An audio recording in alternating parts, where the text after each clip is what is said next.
Bonjour à tous. On va continuer avec le thème des verbes et pour notre classe de morphologie du français.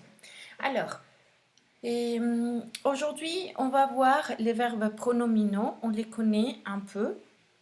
Ce sont les verbes qu'on utilise pour parler de la routine. Rappelez-vous, vous avez appris sûrement dans vos classes de français la routine, les habitudes. Exemple, le matin, je me réveille à 7 heures, après je m'habille, je me lave. Bon, d'abord je me lave, après je m'habille, etc.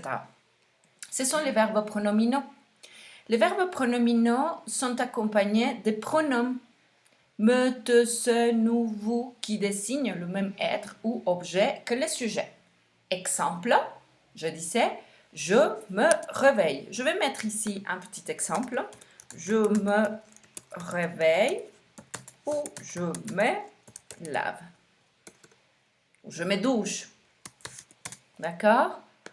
Si vous observez ici, on a le pronom me, le pronom me, le pronom me encore. Si je mets à il se douche et nous promenons.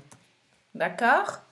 Si je mets comme ça, vous observez qu'il y a donc les pronoms me, ce, nous. Si je mets un autre exemple, vous asseyez, vous appelez, je sais pas. Ce deuxième pronom, on a le pronom personnel et le pronom fléchi, d'accord? Et celui-là va désigner le même objet ou sujet. C'est-à-dire quand je dis je, me, c'est qui me, c'est moi-même. Il se douche, ce, c'est qui se, c'est lui-même, c'est il. En espagnol, el me, te, se, nous, vous indique la même personne, le même sujet. En espagnol, indica al mismo sujeto. Pronombre personal, pronombre fleshi. Este pronombre fleshi indica de quién se trata, del mismo sujeto. Yo me. ¿Quién? Moi-même, yo mismo. Él se. ¿Quién? Él mismo. Se es el mismo. Nous, ¿quién? Nosotros, a nosotros mismos. ¿Voilà? Ok, je continue. Sens fléchi, vamos a tener différents types de verbes pronominaux, diferentes tipos de verbos pronominales. Il y a le verbe de sens fléchi, réfléchi, il s'aperçoit dans la glace, sentido reflexivo. Ajá. Il s'aperçoit dans la glace. ¿Qué quiere decir sentido reflexivo? Reflechi. Que la acción la realiza el mismo sujeto sobre sí mismo. Él se mira en el espejo. ¿Quién se mira? Él, ¿a quién? A sí mismo.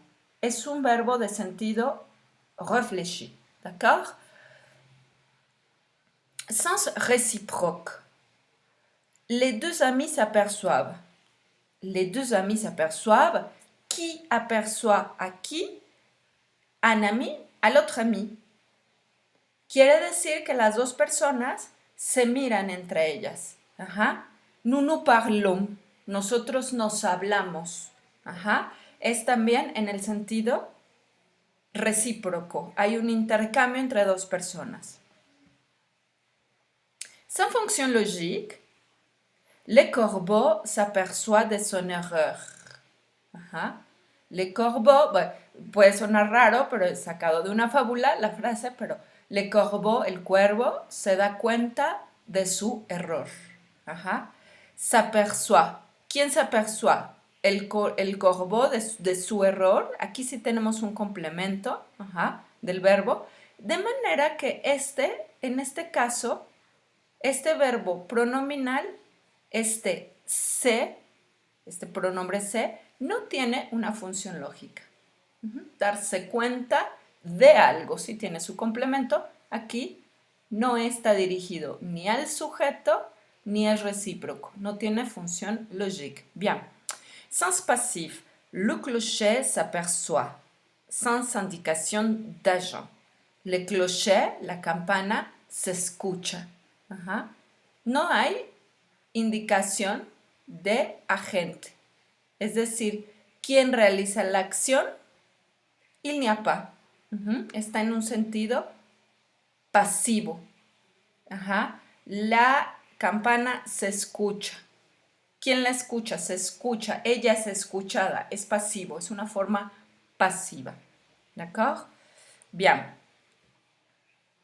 Avec un pronom sans fonction logique, on a des exemples, ici des exemples de verbes qui n'ont pas une fonction logique. S'en aller, irse. Je m'en vais. Ejemplo de frase, je m'en vais. Me voy. S'en aller, irse. S'évanouir, desmayarse. S'envoler, echarse a volar. O escaparse. S'enfuir, escapar también, huir. S'endormir, quedarse dormido. Se faire, hacerse. Se douter, sospecharse o estar seguro más bien. Se moquer, burlarse. Ici, il n'y a aucun rôle de COD ou COI. Es decir, no vamos a tener complementos con estos verbos. Je m'en vais. Qui, moi, y el se no tiene ni un sentido propio, sobre sí mismo, réfléchi, ni réciproque. Les verbes impersonnels. Il s'agit de verbes que s'emploient qui ne s'emploient pas, me faltó la S, qu'à la troisième personne du singulier. Ils sont pour sujet apparent, le pronom neutre il. Ici, j'ai mis en couleur bleue sujet apparent et il. C'est les mots clés. Qu'est-ce que ça veut dire? Qu'est-ce que ça veut dire cette phrase? Ça veut dire que on fait des phrases sans un sujet réel. C'est un sujet apparent.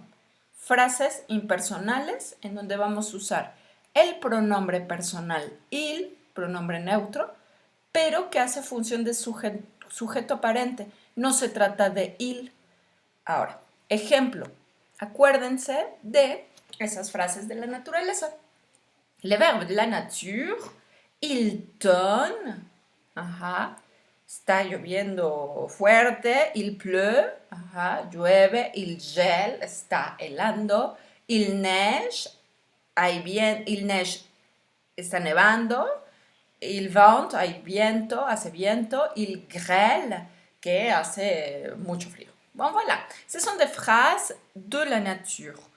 Y en estas frases, cuando yo digo il pleut, llueve, necesito decir il, pero il es alguien, es una persona, no, es un sujeto aparente, solo lo utilizo para poder hacer mi frase. ¿Por qué? Porque recordemos que en francés no hay verbo sin sujeto, sin su pronombre, jamás. Entonces, il pleut, del verbo pleuvoir, el il es aparente y esta es una frase impersonal. ¿Por qué? Porque no se trata de nadie, no hay ningún sujeto, un sujeto real, persona digo, sí como función, pero como persona, il n'y a pas de sujet, il n'y a pas de personne, il n'y a pas d'individu. ¿D'accord? Un verbo con el cual siempre se hace. Es un verbo que nada más se utiliza en la tercera persona del singular, es decir, para il. El verbo falloir. Ustedes tal vez recordarán, voy aquí a hacer une petite pause. Ustedes recordarán acá, peut-être, il faut manger. C'est un exemple d'une phrase qu'on utilise d'habitude. Y c'est le verbe falloir qui indique l'obligation. L'obligation. Et on l'utilise donc seulement pour la troisième personne du singulier et cette conjugaison, c'est la seule qui existe. Il faut manger, ça veut dire il est nécessaire de manger, c'est une phrase impersonnelle. Il, c'est un sujet apparent. Il n'y a pas de vraie personne ici. Ça veut dire, la traduction qu'on peut faire à l'espagnol, c'est hay que comer, se tiene que comer, es necesario comer. No hay sujeto. Sujeto aparente, esta es una frase impersonnelle. Des verbes personnels peuvent être pris à la forme impersonnelle. Qu'est-ce que ça veut dire? Il y a des verbes personnels, un verbe personnel comme, si vous voulez, on met un petit exemple, comme verbe personnel être. Être, c'est un verbe personnel, je suis.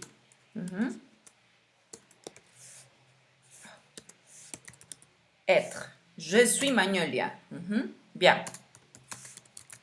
Il est important.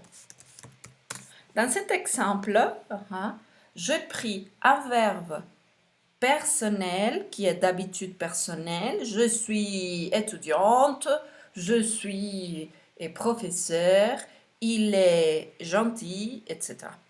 Ces verbes personnels, je les pris pour faire une phrase impersonnelle. Il est important. Il est important de rester à la maison pendant le COVID. Es importante quedarse en casa durante el COVID. Bien. Cuando digo es importante, no hay sujeto. La traducción al español podría ser esa. Es importante. También es una frase impersonal en español. Cuando digo es importante quedarse en casa, ¿quién? No hay nadie, no hay sujeto. Lo que pasa es que en español no necesitamos un sujeto aparente. En francés necesitamos il para hacer frases impersonales que se traducirían al español como es importante. Bien, je continue. Les pronominaux de sens pasif. Tenemos verbos pronominales de sens pasif. Il se vend beaucoup. Se vende mucho. Los martes en el mercado se vende mucho. Es una frase impersonal. ¿Qué se vende? Bueno, pues lo que estoy vendiendo, las verduras, o puedo decir, las verduras los martes se venden mucho. Los martes se venden mucho. Entonces, quedan las verduras en una posición pasiva. Ellas son vendidas. Tiene un sentido pasivo. Il se vend, entonces tenemos una frase impersonal con sentido pasivo. Il se débite bien, se gasta bien, se compra bien, etc. Bien. Donc, on continue avec les verbes et il faut dire que pour analyser le verbe, il faut penser d'abord au radical. Quel est le radical? Le radical, c'est la partie qui se trouve avant la terminaison. La partie qui se trouve avant la terminaison. Radical de parler, parle, jusqu'au le L. De partir jusqu'au le T. Attention, il y a des verbes qui sont irréguliers et dans lesquels on ne peut pas diviser le verbe et trouver un radical. 2. La désinence ou terminaison, AIS, ENT, AIT, c'est-à-dire la terminaison, c'est ce qu'on va ajouter après le radical ou la base. D'accord? 3. Les formes du verbe d'après les nombres, la personne, le mode, le temps. Les formes du verbe. D'après les nombres, qu'est-ce que ça veut dire d'après les nombres? Si il s'agit de singulier ou pluriel, singulier ou pluriel. Donc ici on met singulier ou pluriel. D'accord? La personne, s'il s'agit de la première, de la deuxième première, deuxième, troisième personne. Du singulier ou de la première, deuxième, troisième personne du pluriel. Le mode, on a deux modes, on a les subjonctifs et on a le mode subjonctif et le mode indicatif. On va le voir plus tard. Et les temps, bon, voilà, on a plusieurs temps. On a le présent, le passé, l'imparfait, le passé simple, le passé composé, etc. On a aussi deux formes. La voix. Si ma phrase se trouve en voix active ou en voix passive. Il y a une classe particulière de voix active et voix passive. Je vais vous partager cette classe et j'espère que vous allez comprendre de quoi il s'agit. Rappelez-vous qu'il ne faut pas trop penser à la partie de la langue, l'utilisation de la langue. C'est plutôt théorique. Et on a aussi les modes, on les avait mentionnés ici, les modes, ce sont les modes subjonctifs ou indicatifs.